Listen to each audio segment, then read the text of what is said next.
Good afternoon student. आज के क्लासों में हम लोग पिछले क्लास में जो क्रम स्टार्ट किए थे उसे जारी कर रहे हैं और उस क्रम को कंटिन्यू करते हुए हम आगे क्वेश्चन जो पिछले क्लासों में मैं 5 क्वेश्चंस पर डिटेल किया था, आज भी हम डिटेल करेंगे। कल चूंकि हम लोगों को 10 क्वेश्चन पर डिस्कस करना था, एक 10 क्वेश्चन का टारगेट लिए हम लोग कि 10 क्वेश्चन डिस्कस करें, तो इसीलिए आपको 6ठा नंबर दिख रहा है ना, वरना वो फर्स्ट से शुरू होगा आपका। तो 10 क्वेश्चन का हम लोगों ने एक टारगेट लिया है कि 10 क्वेश्चन डिस्कस करने हैं। तो देखिए आज हम लोग फिर से उसी लास्ट जो प्रोसेस है उसको कंटिन्यू करने जा रहे हैं। और हम लोग आज, जैसा कि बोर्ड पर आप देख रहे हैं, मैं लास्ट क्लास में ही आपको बता चुका हूं ढेर सारी बातें कि ये कितना मददगार होगा आपके लिए। तो आप इसको देखते रहें लगातार, और पसंद आए तो इस क्रम को आगे भी बढ़ाते रहें ताकि हम लोगों को प्रोत्साहन मिलता रहे और ये क्रम जारी रख सकें। आप देखिए जो क्वेश्चन आपको दिख रहा है वो त्रिपिटक की मैं बात किया हूं। त्रिपिटक ग्रंथ किस धर्म से संबंधित हैं? त्रिपिटक धर्म का संबंध किससे है ना? तो ये सब लोग जानते हैं। देखो ऑप्शन सही कर लेना है फर्स्ट में। तो त्रिपिटक तो हम लोग जानते हैं कि देखो बौद्ध धर्म से रिलेटेड है, बौद्ध धर्म से संबंधित है त्रिपिटक, पहला चीज। लेकिन है ये त्रिपिटक क्या है ना? त्रिपिटक हम लोग कहते किसको है? तो त्रिपिटक का मतलब पिटारा, पिटक मतलब टोकरी है ना। बौद्ध धर्म में पिटक जो हम लोग कहते हैं वो पिटक मतलब टोकरी है ना, टोकरी या पिटारा है ना। ये ज्ञान के टोकरियां हैं है ना। बौद्ध धर्म में ज्ञान की टोकरियां हैं जिसको हम लोग पिटक कहते हैं। और बौद्ध धर्म में त्रिपिटक की बात कही गई है। त्रिपिटक, 3 पिटक हैं, त्रिपिटक है ना, त्रिपिटक। बौद्ध साहित्य, जितने भी बौद्ध साहित्य हैं वो हीनयान संप्रदाय के, बौद्ध धर्म में 2 प्रमुख संप्रदाय आगे चल के बने, जो हीनयान और महायान। हीनयान और महायान वालों के अनुसार अलग अलग साहित्य हैं। और जो हम लोग देखते हैं इन साहित्यों को सिंहली परंपरा के अनुसार ये कहा जाता है कि जितने भी पाली साहित्य हैं, बौद्ध पाली साहित्य हैं, उनको 2 भाग में बांट सकते हैं हम लोग। एक हो गया त्रिपिटक और दूसरा हो गया अनुपिटक। अनुपिटक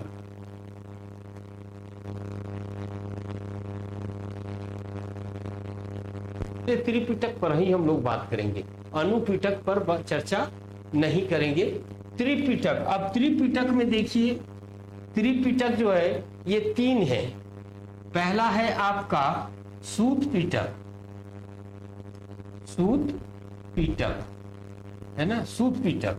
दूसरा है विनय पिटक, विनय पिटक। और तीसरा है अभिधम पिटक, अभिधम पिटक। ये 3 पिटक हैं, 3 ज्ञान की टोकरियां हैं बौद्ध धर्म में। सूत पिटक, विनय पिटक और अभिधम पिटक। ठीक है। अब जब हम सूत पिटक की बात करते हैं तो सूत पिटक में बुद्ध के उपदेशों का मुख्य रूप से क्या है? सूत पिटक में बुद्ध के उपदेश हैं, बुद्ध के उपदेश हैं इसमें सूत पिटक में। और विनय पिटक जब हम कहते हैं तो विनय पिटक में संघ के, बुद्ध ने संघ की स्थापना की थी और विनय पिटक में संघ के नियम कानून हैं, संघ के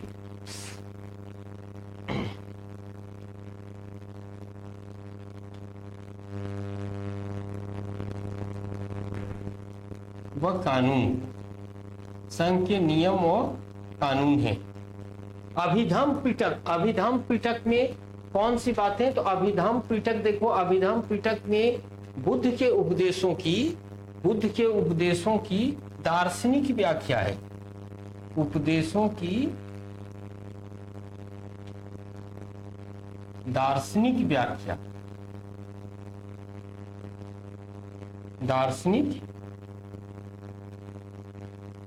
उपदेशों की दार्शनिक व्याख्या है ना। तो ये ज्ञान की 3 टोकरियां। अब इससे देखो और क्या क्वेश्चन बनेंगे। अब देखो बौद्ध धर्म में ना, बौद्ध धर्म की संगति भी थी बुद्ध के मरने के बाद, है ना। बौद्ध धर्म के सम्मेलन हुए और हम लोग देखते हैं कि जो पहला सम्मेलन हुआ था बौद्ध धर्म का, उसी में सूत पिटक और विनय पिटक, ये सूत पिटक और विनय पिटक का संकलन हुआ प्रथम बौद्ध संगति में। प्रथम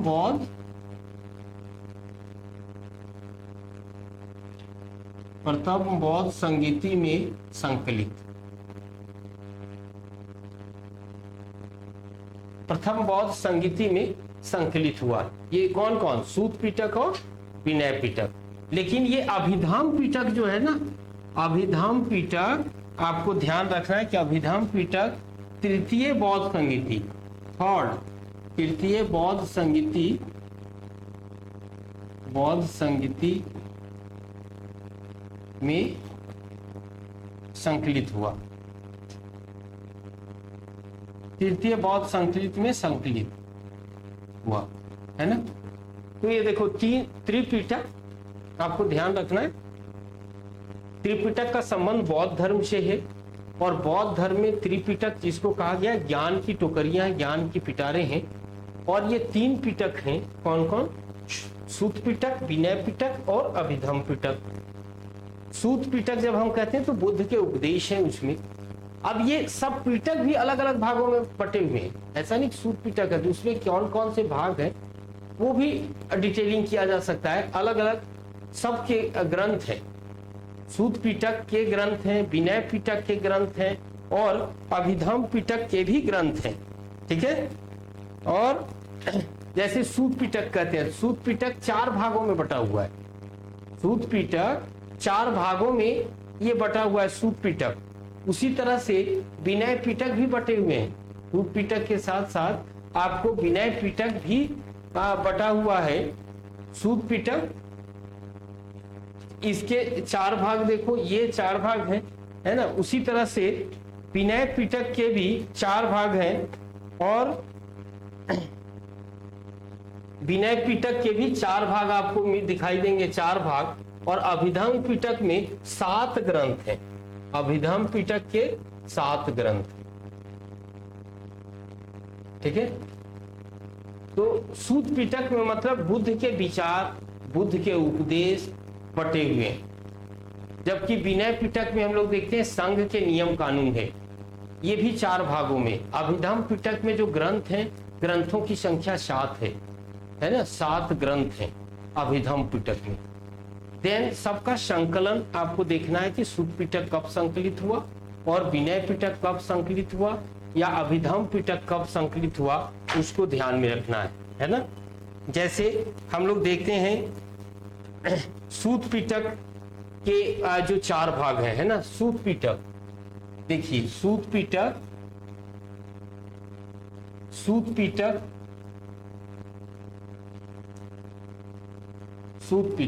अब सूत पिटक में देखिए कौन कौन है, ठीक है।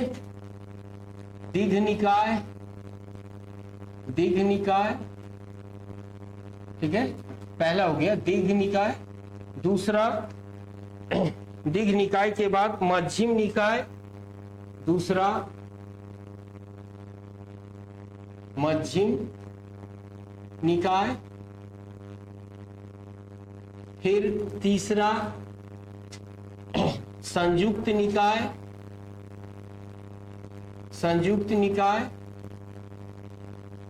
और फिर चौथा खुद्दक निकाय, है ना।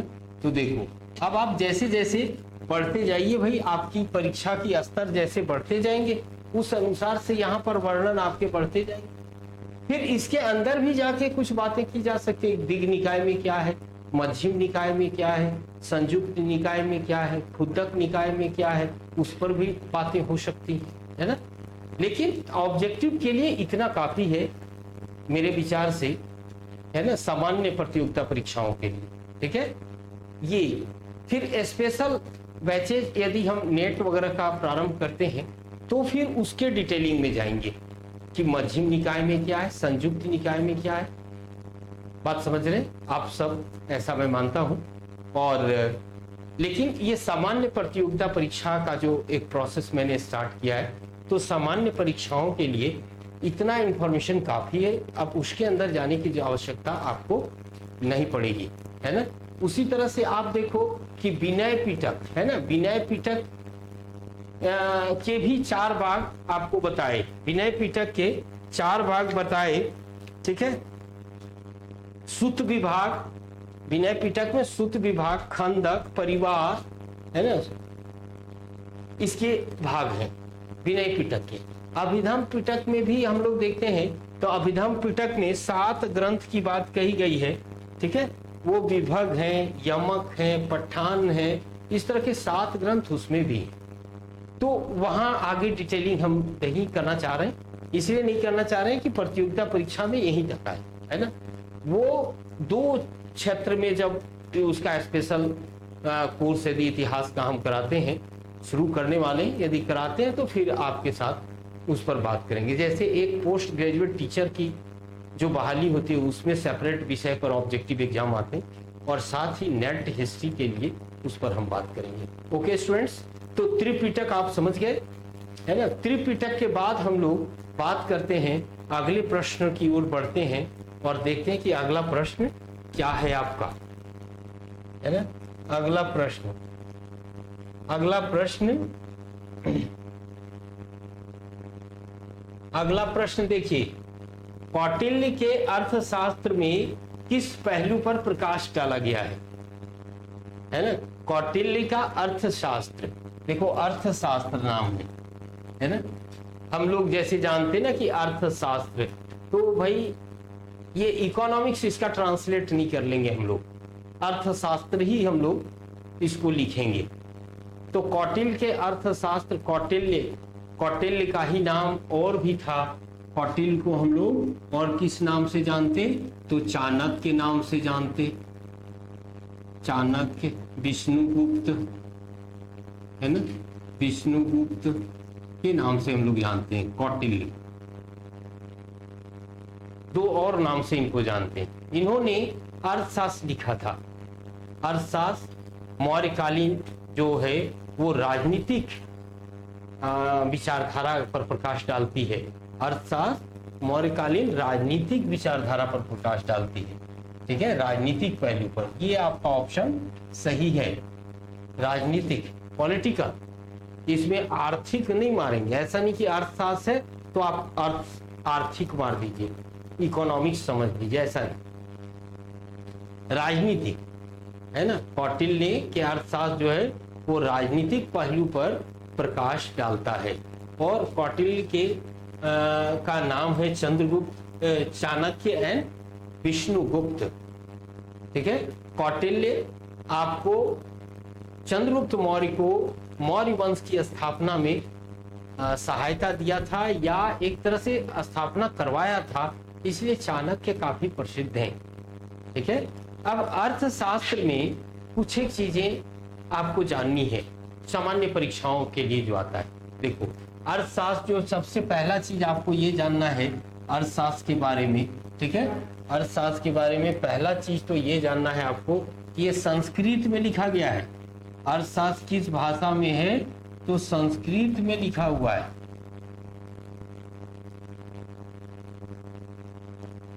संस्कृत में इसमें 6000 श्लोक हैं, 6000 श्लोक हैं। ठीक है, अर्थशास्त्र जो है, अर्थशास्त्र जो है सो 15 भाग और 180 उपभाग में बटा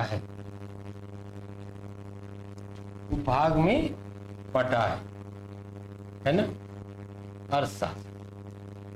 15 भाग और 180 उपभागों में बटा हुआ है अर्थशास्त्र, है ना।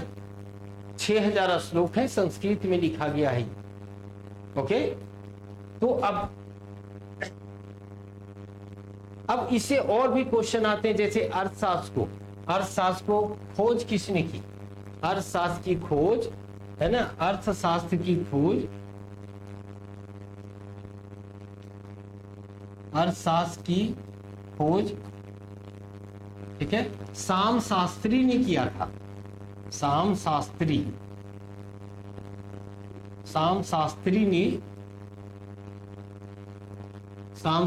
ने किया था। अर्थशास्त्र की खोज शाम शास्त्री ने किया था, ठीक है। अर्थशास्त्र की खोज शाम शास्त्री ने किया था। और अर्थशास्त्र राजनीतिक विषयों का, राजनीतिक पहलुओं पर प्रकाश डालता है।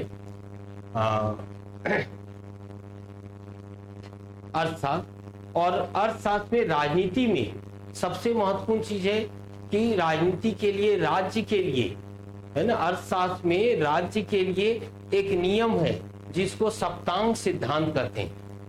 अर्थशास्त्र में देखो, अर्थशास्त्र में सप्तांग सिद्धांत, सप्तांग मतलब 7 अंग, है ना, सप्तांग मतलब 7 अंग, सप्तांग सिद्धांत का वर्णन किया गया है।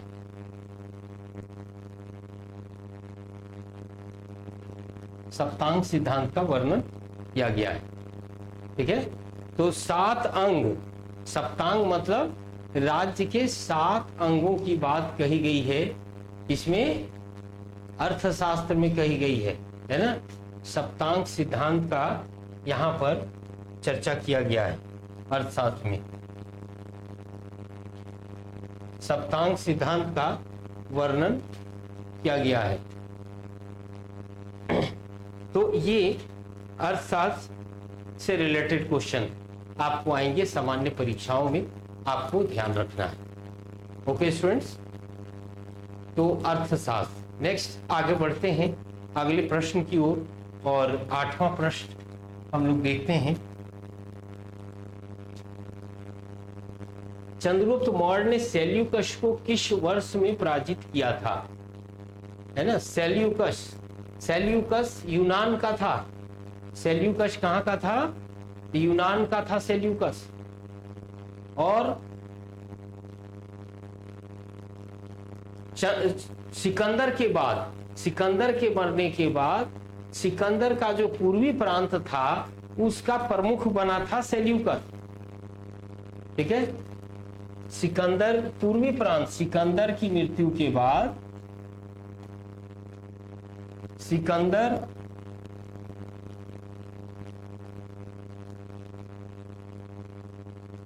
सिकंदर की मृत्यु के बाद पूर्वी प्रांत, पूर्वी क्षेत्र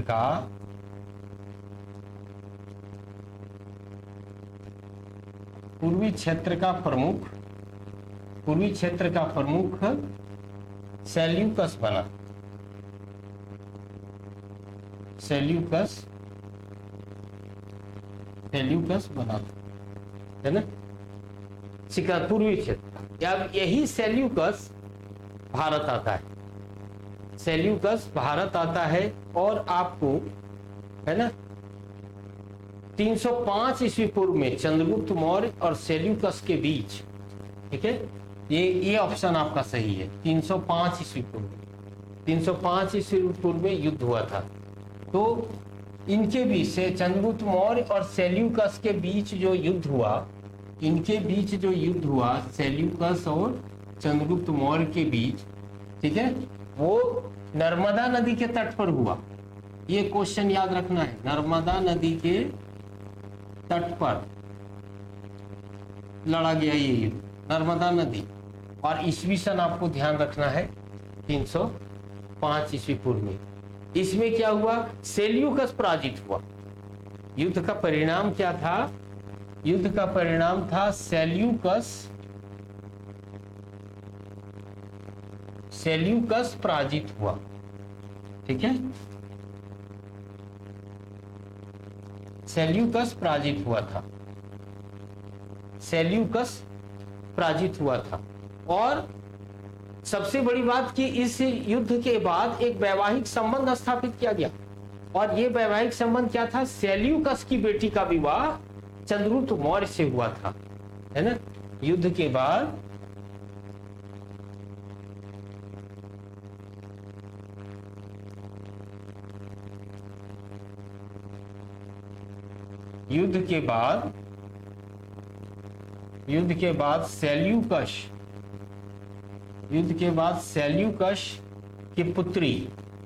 सेल्यूकस की पुत्री हेलेन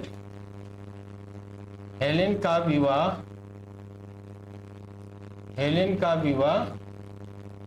चंद्रगुप्त मौर्य के साथ हुआ।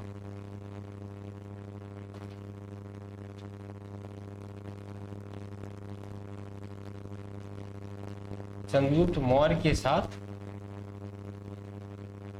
हुआ था, चंद्रगुप्त मौर्य के साथ हुआ था, है ना। तो ये एक यूनान के जो हमारा यूनानी थे उनके साथ एक रिलेशन, अस्थाई रिलेशन की ओर भारत बढ़ा। यूनान से हमारे संबंध अच्छे हुए, है ना। इसका इन्फ्लुएंस आपको इकोनॉमिक हिस्ट्री में मिलेगा। ठीक है, तो सेल्यूकस और चंद्रगुप्त मौर्य, सिकंदर के बाद भारत आने वाला या भारत पर आक्रमण करने वाला जो यूनानी था वो सेल्यूकस ही था। और सेल्यूकस वो पराजित हुए थे, जैसा मैंने आपको बताया कि सेल्यूकस पराजित हुए थे। और पराजय के बाद एक वैवाहिक संबंध भी स्थापित किया गया था, जिसमें उनकी बेटी का विवाह हमारे चंद्रगुप्त मौर्य के साथ हुआ था। ओके स्टूडेंट्स, तो हर क्वेश्चन का लिमिट में रहना है, लिमिटेशन के अनुसार हम लोगों को आगे बढ़ना है।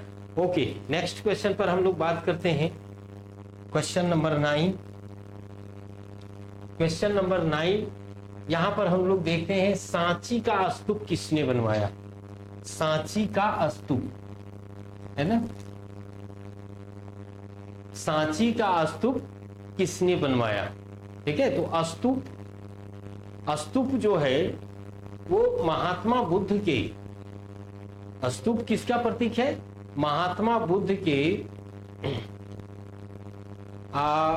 जो अवशेष हैं, महात्मा बुद्ध के जो मरने के बाद जो उनको जलाया गया, उनकी हड्डी के या उनके अन्य अवशेषों को सुरक्षित रखते हुए स्तूप का निर्माण कराया, है ना। तो स्तूप का सीधा सीधी संबंध है बौद्ध धर्म से या महात्मा बुद्ध से।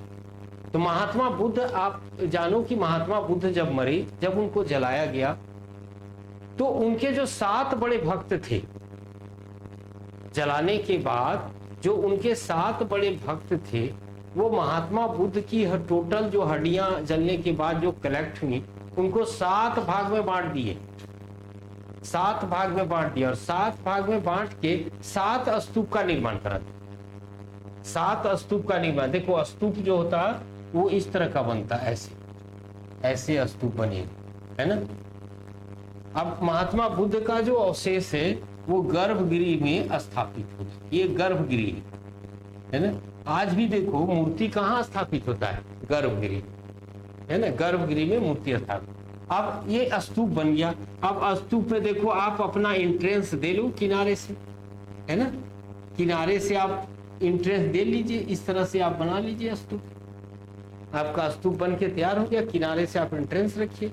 अब किस राजा ने बनाया, इसके लिए अपना ऊपर झंडा लगा दीजिए, झंडा लग गया ऊपर, है, तो स्तूप बन के तैयार हो गया। इस तरह का स्तूप जो है सो हाफ सर्कल शेप में होता था। और ये बौद्ध धर्म, अब बौद्ध धर्म में क्या, बौद्ध धर्म में महात्मा बुद्ध के अवशेष, है ना। तो देखो मृत्यु के बाद कितने टोटल स्तूप बने? 7 स्तूप बने। जो इनके परम भक्त थे, जो इनके एकदम परम भक्त थे, वो लोग आए और जलने के बाद जो इनका अस्थि बचा था, हड्डी, उसको कलेक्ट किया और 7 स्तूपों का निर्माण करा दिया। वो अस्थि कहाँ रखा? इसी गर्भगृह में। वो स्तूप इसी गर्भगृह में रखा गया। और 7 स्तूपों का निर्माण करा दिया। अब पीछे से एक आया और बड़ा भक्त, है ना, उन 7 से भी बड़ा भक्त एक आया। ठीक है, सबके नाम मिलेंगे इतिहास में, वो 7 के नाम मिलेंगे, फिर 8वां आया उसका भी नाम मिलेगा, है ना, बट जरूरत नहीं है यहाँ पर। अब 8वां भी एक आया, और चूंकि अस्थियों का तो वितरण हो चुका था 7 में, इसलिए अंगार उन्होंने उठाया। जो जलाते ना तो आग का अंगार जो है, हड्डी तो मिला नहीं, तो उसी अंगार से एक अंगारा स्तूप बना दिया। मतलब 8 स्तूपों का निर्माण हुआ, 7 तो अस्थि को सुरक्षित रखते हुए स्तूप बनाए गए, 8वां अंगार से एक स्तूप बना जिसको अंगारा स्तूप के नाम से जाना। 8 स्तूप बने, है ना। तो सांची का स्तूप, अब यहां पर हम सांची के स्तूप पर बात, 8 स्तूप बने। अब आगे चलकर अशोक एक बौद्धिस्ट हुआ, और बहुत बड़ा बौद्धिस्ट हुआ, और उन्होंने 7 जो स्तूप जिन पर महात्मा बुद्ध के अस्थि के अवशेष रखे थे, उन 7 स्तूपों को खुदवाया, और अशोक ने 84,000 स्तूपों का निर्माण करा दिया, है ना। अशोक ने 84,000 स्तूप बनवा दिए।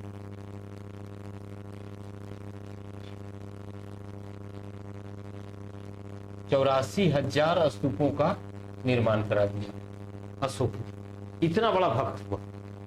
ठीक है, अब 84,000 स्तूप में यह कहा जाता है कि आगे चल के पुष्यमित्र शुंग जो है, इसमें अधिकांश स्तूपों को नष्ट करा दिया, ऐसा भी क्वेश्चन है ना। अशोक ने कितना बनाया? 84,000 स्तूप। अभी 84,000 स्तूप को डैमेज किसने किया वो देखिए। इन 84,000 स्तूपों को में अधिकांश स्तूपों को पुष्यमित्र शुंग, मौर्य वंश के बाद जो गद्दी पर बैठा था, पुष्यमित्र शुंग ने है ना, अधिकांश स्तूपों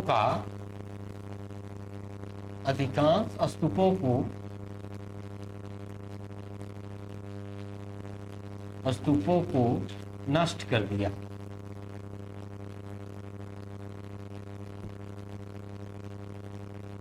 स्तूपों को नष्ट कर दिया। पुष्यमित्र शुंग ने अधिकांश स्तूपों को क्या किया? नष्ट कर दिया, समाप्त कर दिया।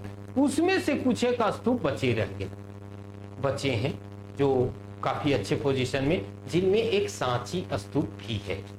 ठीक है, सांची स्तूप। अब सांची स्तूप पर हम लोग आते हैं। तो सांची स्तूप जो है, सांची स्तूप का निर्माण किसने किया? अशोक ने। ये आपका सही है ना। सांची स्तूप का निर्माण अशोक ने किया था।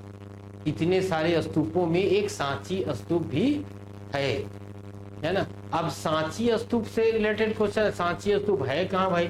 तो सांची स्तूप जो है ना, ये आपको मध्य प्रदेश में, सांची स्तूप मध्य प्रदेश में है। सांची स्तूप मध्य प्रदेश में है, सांची स्तूप। ठीक है, और इस तरह से ये स्तूपों का इतिहास आपको दिखाई देता है इतिहास की किताबों में। ठीक है, तो अब जितने भी सब आपको मिलेंगे, सारे स्तूप मिलेंगे आपको, स्तूपों की लिस्ट मिलेगी, है ना, कहाँ कौन स्तूप है, किसने बनवाया। लेकिन अपनी परीक्षा के अनुसार से ही उस क्रम को आगे बढ़ा सकते हैं हम लोग, है ना। ऐसा नहीं कि सब के क्वेश्चन जो है सब परीक्षा में आएगा, ऐसा नहीं है। ठीक है, ओके स्टूडेंट्स। तो सांची स्तूप मध्य प्रदेश में आपको ध्यान रखना है।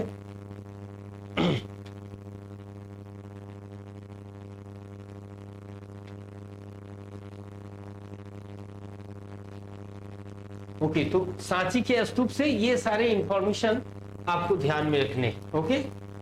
ओके स्टूडेंट्स, नेक्स्ट क्वेश्चन पर हम बात करेंगे।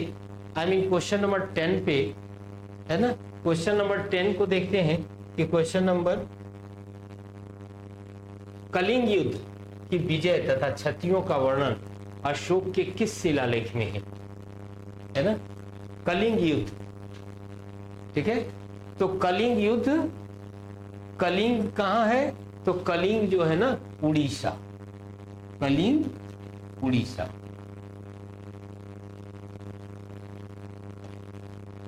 उड़ीसा में कलिंग युद्ध हुआ था। अशोक के जीवन में एक बहुत बड़ा चेंजेस कलिंग युद्ध के द्वारा हुआ था। कलिंग युद्ध जिसको कहते हैं।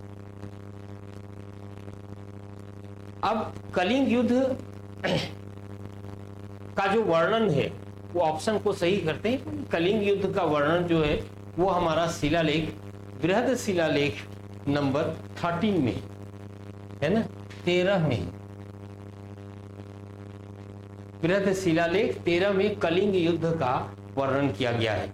और कलिंग युद्ध के में क्या क्षति हुआ इसका भी वर्णन इसी अभिलेख में किया गया है। कलिंग युद्ध। अब कलिंग युद्ध अशोक लड़ा क्यों? कलिंग युद्ध लड़ा क्यों? कलिंग किस लिए प्रसिद्ध था? तो इतिहास की किताबों में हम लोग देखते हैं कि भाई कलिंग जो है उड़ीसा में पड़ता है और कलिंग में हाथी की प्रसिद्धि थी कलिंग में। इसके अलावा कुछ एक मिनरल्स वहां से प्राप्त होते थे कलिंग में। लेकिन ये कारण ना अशोक के आक्रमण का सही प्रतीत नहीं होता है कि अशोक ने हाथी प्राप्त करने के लिए कलिंग युद्ध किया हो, ऐसा, बट एक सपोर्टिंग काउज हो सकते हैं। तो कलिंग युद्ध हुआ क्यों? अशोक ने कलिंग पर आक्रमण क्यों किया? तो हम लोग ये जानते हैं या आप जानो कि चंद्रगुप्त मौर्य जो थे, जो मौर्य वंश के संस्थापक थे, वे संपूर्ण भारतीय प्रदेशों का करीब करीब दक्षिण भारत तक का विजय किया था। चंद्रगुप्त मौर्य ने पूरे दक्षिण भारत तक चंद्रगुप्त मौर्य ने विजय किया था, जिसका वर्णन तमिल साहित्य में मिलता है, जिसका वर्णन तमिल साहित्य में मिलता है।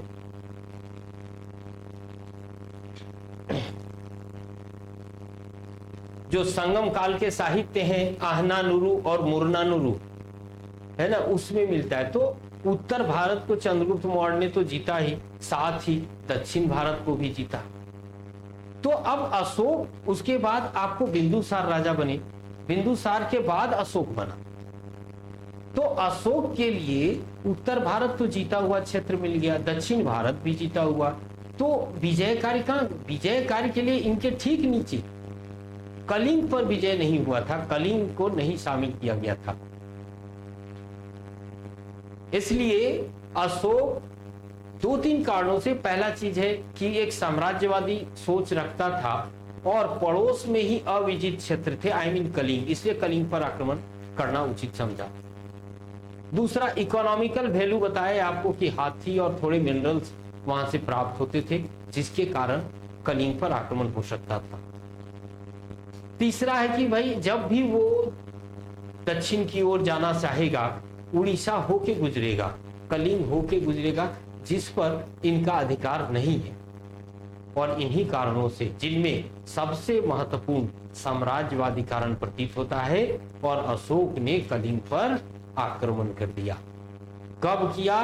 तो अपने शासन के 8वें वर्ष में, है ना, कलिंग पर आक्रमण अपने शासन के, अशोक है ना, अपने शासन के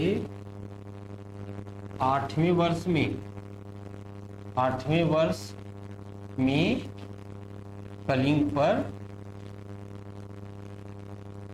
पर आक्रमण किया।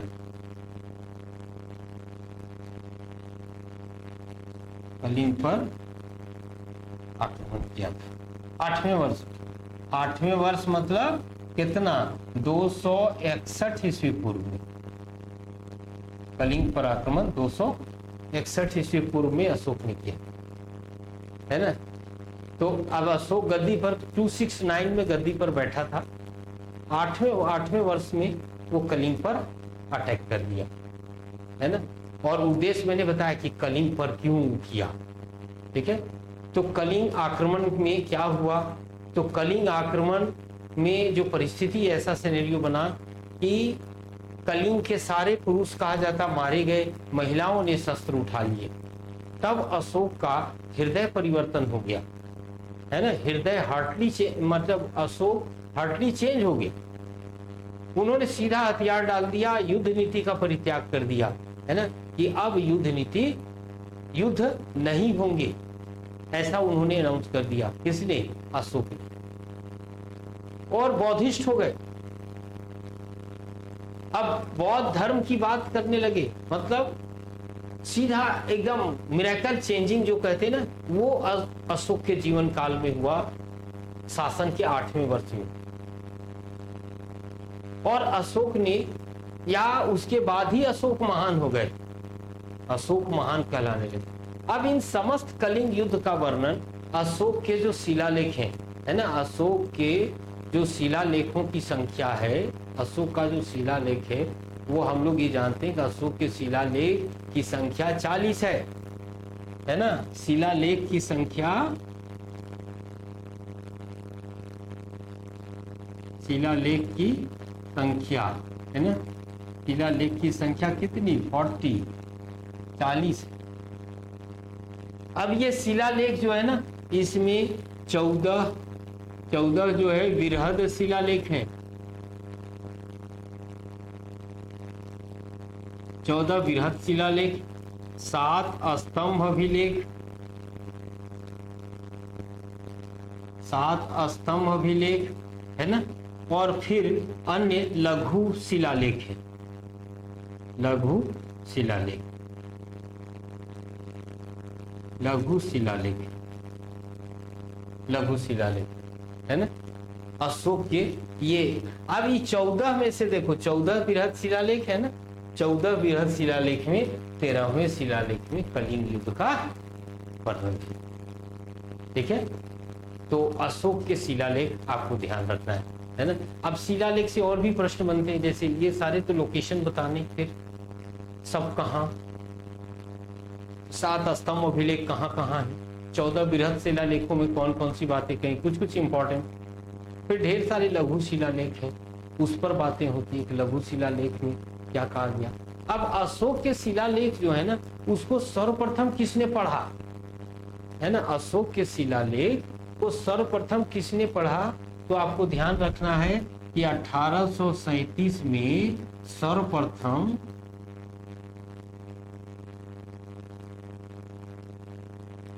जेम्स प्रिंसेप ने, सर्वप्रथम जेम्स प्रिंसेप ने पढ़ा था, जेम्स प्रिंसेप ने पढ़ा था 1837 में। 1837 में सर्वप्रथम जेम्स प्रिंसेप ने पढ़ा था। और अशोक के शिलालेख जो हैं वो अनेक भाषाओं में लिखे हुए हैं। अशोक के शिलालेख हैं, अशोक के शिलालेख देखो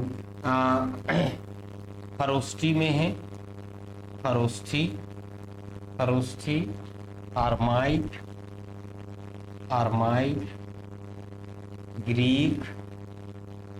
ग्रीक और ब्राह्मी, है ना, ब्राह्मी भाषा। तो ये अशोक के अभिलेख कितने सारे में, ये सब में लिखे हुए अशोक के अभिलेख। लेकिन वर्तमान जो भारत का बाउंड्री है ना, वर्तमान जो भारत आपको दिखता है एरिया, उस एरिया में अशोक के जितने भी अभिलेख मिले हैं सब ब्राह्मी में मिले। वर्तमान भारत में सभी अभिलेख, वर्तमान भारत में सभी अभिलेख, इसमें ब्राह्मी में सभी अभिलेख, इसमें ब्राह्मी में मिले। ठीक है, तो इस तरह से स्टूडेंट्स हम लोग क्रम को आगे बढ़ा रहे हैं, है ना। आई होप आप एक बार जब इसे देखेंगे तो आपको एक क्वेश्चन के साथ ढेर सारा क्वेश्चन यहाँ मिलता प्रतीत होगा, और जो निश्चित रूप से आपके प्रिपरेशन में सहायक होगा। तो इस तरह से ये क्रम आपका जारी रहेगा, और टाइम टू टाइम हम ये अल्टरनेट डे में आपको एक वीडियो उपलब्ध कराते रहेंगे। इसे आप लोग देखेंगे और इसका लाभ अवश्य उठाएंगे। तो इसी के साथ आज की जो ये क्वेश्चन डिस्कशन या एमसीक्यू फॉर्म में परीक्षा की तैयारी का जो प्रोसेस है, उसको हम आज यहीं समाप्त करते हैं, और नेक्स्ट आपको मिलेंगे नेक्स्ट क्वेश्चन के साथ। तो इसी आप सबों को धन्यवाद, फिर मिलते हैं। ओके।